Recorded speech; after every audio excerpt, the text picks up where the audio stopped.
ಪುತ್ತೂರು ನಗರ ಭಾಗದ ಜನಸಾಮಾನ್ಯರ ಬದುಕಿನಲ್ಲಿ ಹಾಸುಹೊಕ್ಕಾಗಿದ್ದ ಸೈರನ್ ಮತ್ತೆ ಮೊಳಗಳು ಆರಂಭಗೊಂಡಿದೆ.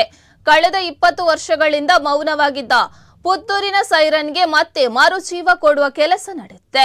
ಪುತ್ತೂರಿನ ಶಾಸಕ ಅಶೋಕ್ ರಾಯ್ ಅವರು ಪುತ್ತೂರಿನ ಸೈರನ್ ಅನ್ನು ಲೋಕಾರ್ಪಣೆಗೊಳಿಸಿ ಮಾತನಾಡಿ, ಹಿಂದಿನ ಕಾಲದಲ್ಲಿ ಸೈರನ್ ಅವಲಂಬಿತ ಜನರಿದ್ರು, ಅವರಿಗೆ ಅತ್ಯಂತ ಹೆಚ್ಚು ಪ್ರಯೋಜನವಾಗುತ್ತಿತ್ತು. ತುಂಬಾ ವರ್ಷಗಳಿಂದ ಪುತ್ತೂರು ಸೈರನ್ ನಿಂದ ವಂಚಿತಗೊಂಡಿತ್ತು.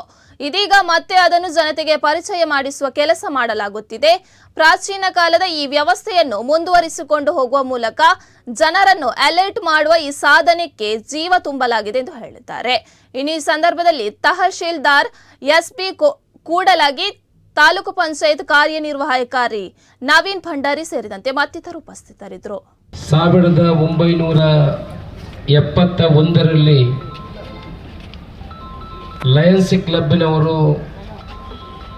ಲಯನ್ಸ್ ಕ್ಲಬ್ಬಿನ ಸಹಭಾಗಿತ್ವದೊಂದಿಗೆ ಆರಂಭಗೊಂಡಿರುವಂಥ ಈ ಸೈರನ್ ನಾವು ಇವತ್ತು ಪುನಃ ಅದನ್ನು ಮರುಪರಿಚಯ ಮಾಡುವಂಥ ಒಂದು ಕೆಲಸವನ್ನು ಮಾಡಿದ್ದೇವೆ. ಸುಮಾರು 20 ವರ್ಷದ ಹಿಂದೆ ಈ ಸೈರನ್ ಕಾರ್ಯವನ್ನು ನಿಲ್ಲಿಸಿತ್ತು. ಒಂದಷ್ಟು ಜನ ನಮ್ಮ ಗಮನಕ್ಕೆ ತಂದರು. ಇದೊಂದು ಭಾರಿ ಪ್ರಾಚೀನ ಕಾಲದ ವ್ಯವಸ್ಥೆ, ಅದಕ್ಕೆ ಒಂದು ಬಿಲ್ಡಿಂಗ್ ಕೂಡ ಅದೇ ರೀತಿ ಇದೆ. ಈ ಹಿಂದೆ ವಾಚ್ ಕಟ್ಟುವವರು ಕಡಿಮೆ ಇದ್ದರು, ತುಂಬ ಜನರ ಹತ್ರ ವಾಚ್ ಇರಲಿಲ್ಲ ಆಗಿನ ಕಾಲದಲ್ಲಿ 1971ರಲ್ಲಿ. ಆಗ ಸಮಯ ಒಂದು ಗೊತ್ತಾಗಬೇಕು, ನಾವು ಹೊರಗೆ ಹೋಗಬೇಕಾ, ಬೆಳಿಗ್ಗೆ ಎದ್ದು ಏನು ಕೆಲಸ ಮಾಡಬೇಕಾ, ಇದಕ್ಕಾಗಿ 7 ಗಂಟೆಗೆ ಬೆಳಿಗ್ಗೆ ಒಂದು ಸೈರನ್ ಆಗ್ತಿತ್ತು.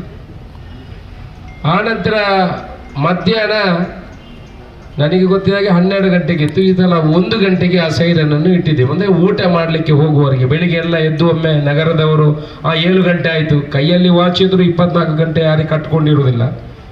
ಅಲರ್ಟ್ ಅಂತ ಬೇಕು ಅಂತ ಕೆಲವರು. ಅಲರ್ಟ್ ನಮಗೆ ಸಾರ್ವಜನಿಕವಾಗಿ ಒಂದು ಯಾವುದಾದೊಂದು ಶಬ್ದ ಬರ್ತಾ ಇದ್ರೆ ಇಷ್ಟು ಗಂಟೆ ಆಯಿತು ಅಂತ ಅದೊಂದು ಸಿಗ್ನಲ್ ಕೊಡ್ತದೆ.